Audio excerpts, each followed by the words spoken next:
transforming of diaries. So today it's a special day.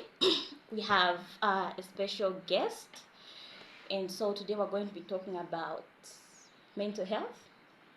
So our guest is going to introduce herself. Good morning, madam.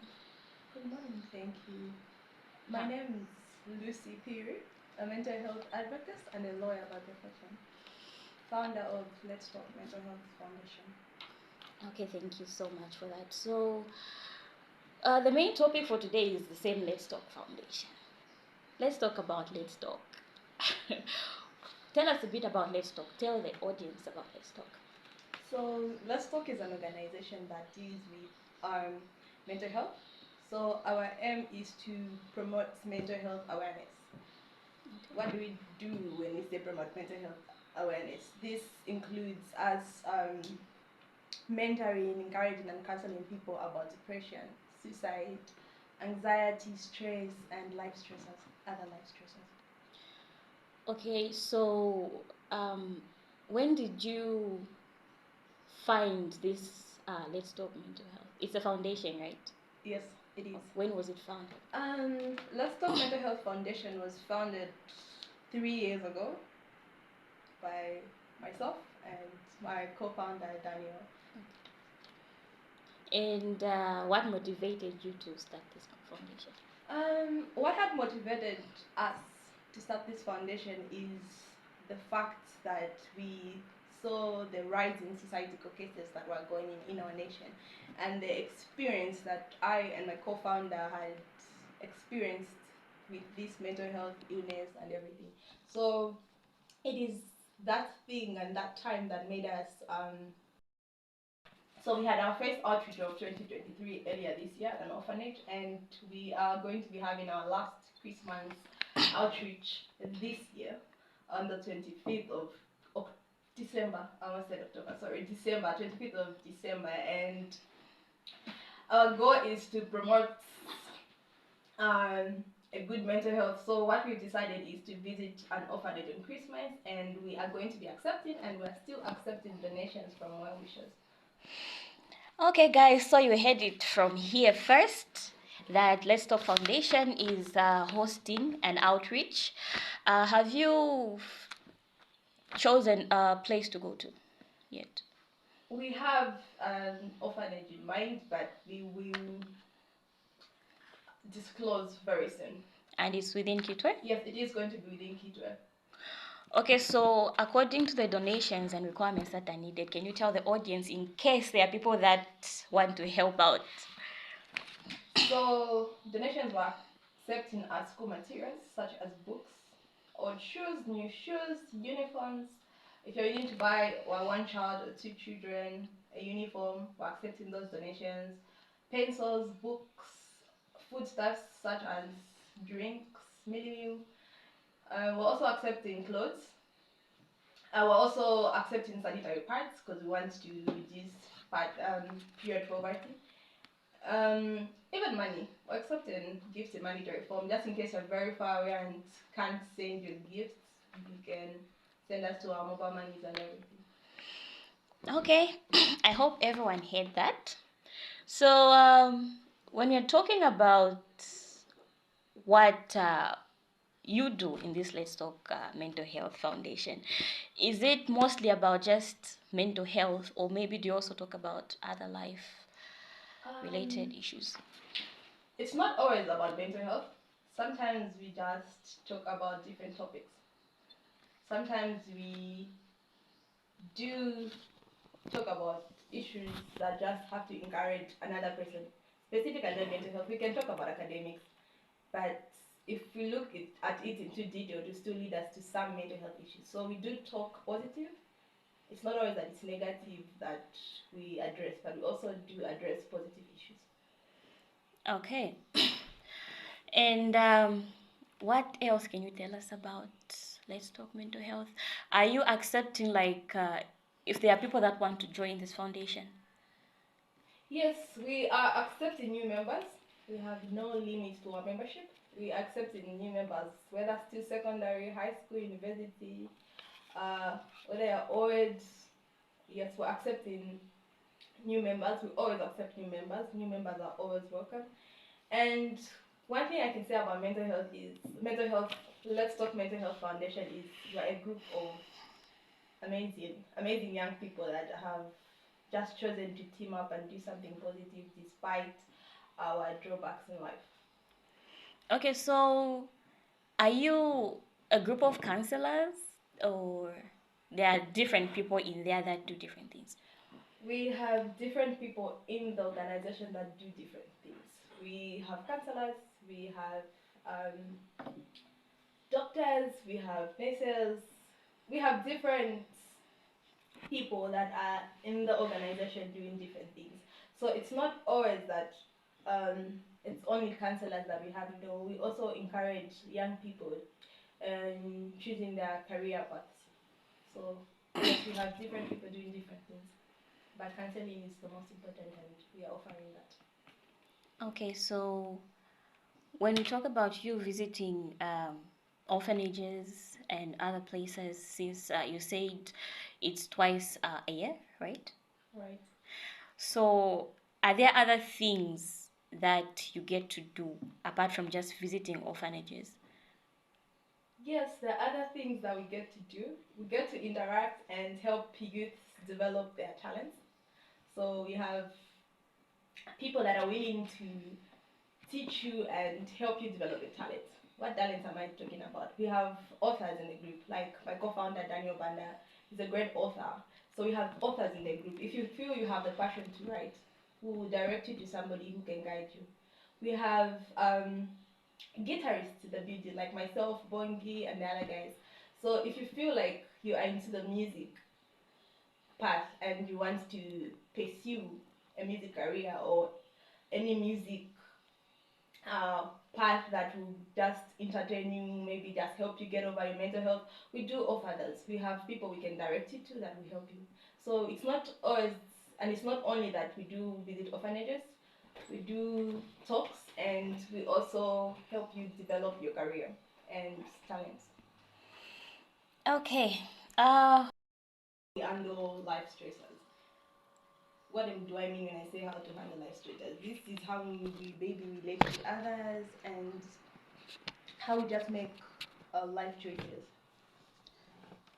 Okay. And if that's how you define it, then Because we have positive and negative mental health. And when someone tells you you have mental health illness, this is not where it refers to you having a particular disorder, or yes, I'll say disorder for lack of better terms.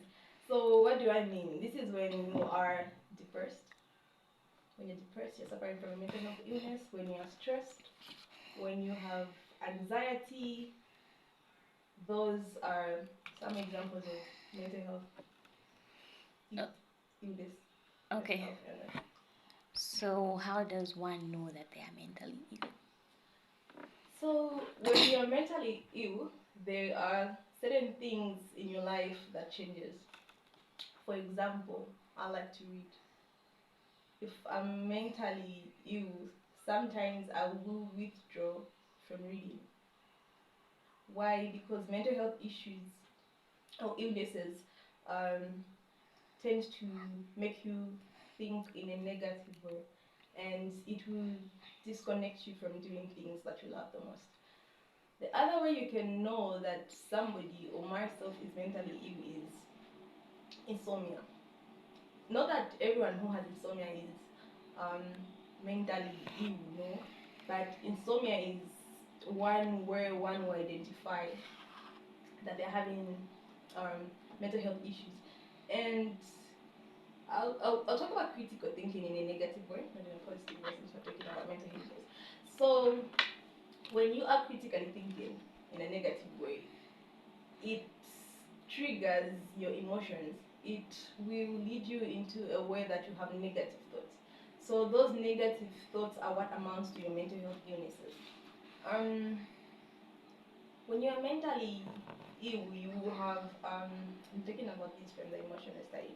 When you're mentally ill, you have what I can say suicidal thoughts. I think most of us, or many of us, have suicidal thoughts.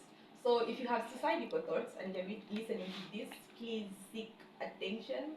You can get in touch with us and we'll help you out. So suicidal thoughts, insomnia, feeling of being alone, wanting to be alone, all those are symptoms of mental health issues. Okay. So talking about these same issues, have you, as our guest, experienced anything that has to do with mental illness before? Yes, I have, and I think that's one thing that made me realize that I had the passion for mental health advocacy. Okay. Can you tell us about it if you are comfortable, of course? Okay, so I can't pick out one thing that made me have these mental health issues, but I'll speak it out from what most people know, my story of failure. So I am one person that had written GCE before, not Okay. once, not twice, but I had written GCE about 3 times. So during the process when I was failing, I tend to have some mental health issues. I didn't know that those were mental health symptoms that I had. I had migraines, continuous migraines. So it would be maybe, oh, okay, it's malaria. Okay, maybe it's ascites. But then I had continuous headaches. And another symptom that I had was I preferred being alone. So when I kept failing, I had mental health issues that I didn't realize I had. Up until I cleared my GC somewhere about in 2018, and I was ready to go to college then. So during that period when I used to fail, people would pass comments. People would tell you, people would pass different types of comments. So um, again, be mindful of what you tell other people, because what you say will break somebody down. Whether it's a joke or not, just be mindful of what you're telling other people. Yeah, so I suffer from mental health illnesses, and it's not something that I'm ashamed of because it is a normal thing and it is worth talking about. So, in as much as you suffer from this or go through hard times, all you have to do is to remember to never give up, set your goals, and aim high so that you can achieve them. Okay. Thank you for that. So, I think I have no further questions. This is these are the questions I had for you, and our guest has answered enough, right? Or maybe you have more to say about. The only thing I can say is let's take these mental health issues very seriously. Let's tend to look out for one another. Let's look out for our friends, our families. It can be that maybe one person in your family is suffering from mental health issues and you don't know. What can cause these mental health issues apart from failure is uh, prolonged illnesses.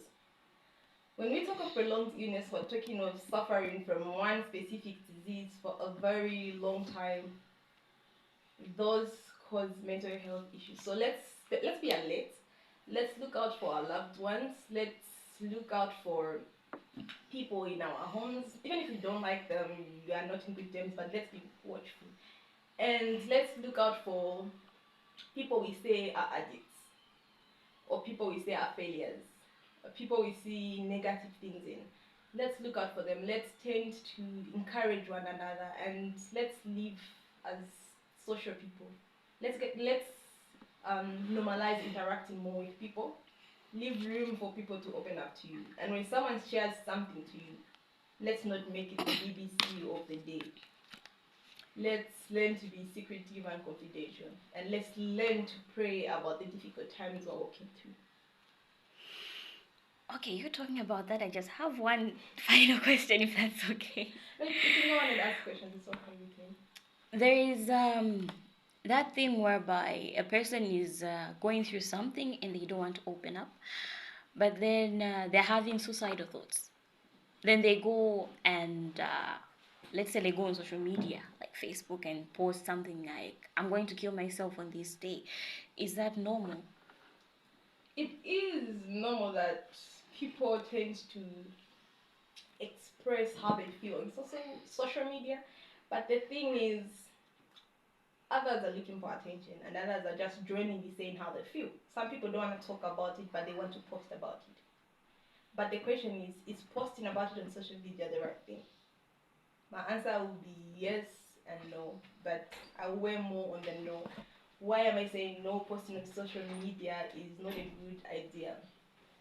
Simply because other people will bring you down.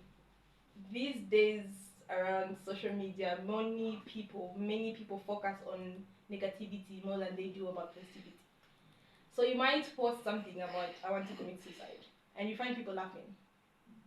You find people telling you think death is an easy thing, shani.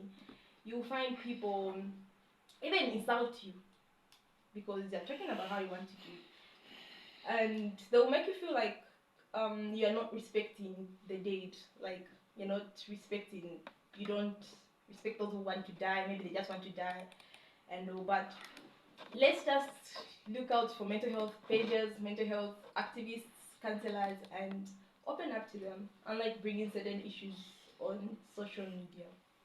I don't know if I've answered your question or I've forgotten to answer your question. No, you have. So, since you said it's a bad thing, it's also a good thing. So, those that when they post, they're having a negative mindset. They want to kill themselves. So, should we call it a cry for help? Yes, it is a cry for help. It is a cry for help in that someone wants to be helped, but they do not know where to get help. Okay. Maybe because they're not trusting their circle, maybe because they just genuinely don't have anybody to talk to. So when we see somebody post negative things, it's not a joke. It might be funny, but it's not a joke. Let's take that as serious situation.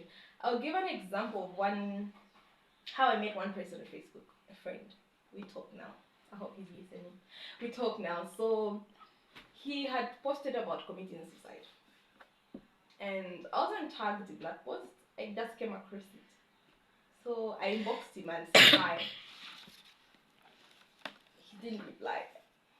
I inboxed him again and said, I hope you're doing fine. I saw your post, and whatever you're going through, just know that one day it will make sense.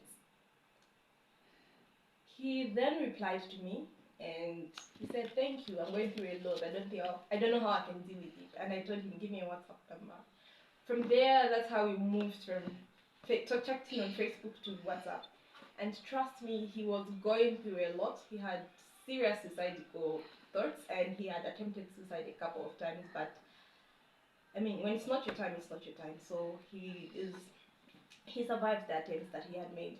And when I talked to him, we still talk. We're still mentoring him in the mental health aspect.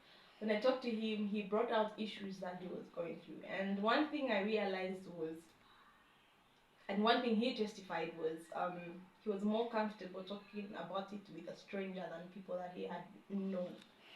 So even as strangers that we are on social media platforms, let's just be watchful and mindful. Let's just take everything as a serious concern. Okay. So, I think we've come to the end of our discussion, unless there's more you want to say. No, I don't have anything else to say apart from take care of your mental health. Um, like I said, my name is Lucy Phiri. You can find me on Facebook at Lucy Phiri. You can find organization on Facebook at Lucy, Let's Talk Mental Health Foundation. I almost said my other Facebook page. Let's Talk Mental Health Foundation. And yes, you can also like my mental health page, which is Lucy, the mental health activist. Okay. Thank you very much, Miss Lucy, for joining us. Thank you so much for hosting me. It has been an amazing day, and I hope someone out there has learned one or two things. Okay, so we'll be back after this short break.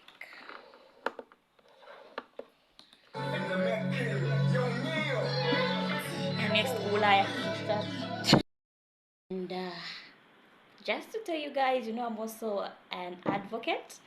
I'm part of the same Let's Talk Mental Health. So I just had to bring in the founder to tell us more about Let's Talk Mental Health. So, just like she said, this December Christmas, we're having an outreach, and we're just asking for donations from well wishers.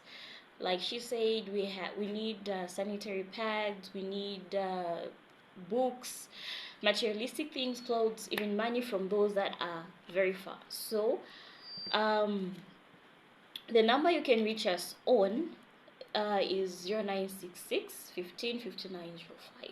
That's 0966 15 5905 for those that want to donate. So thank you very much for listening. That's the end of our program for today.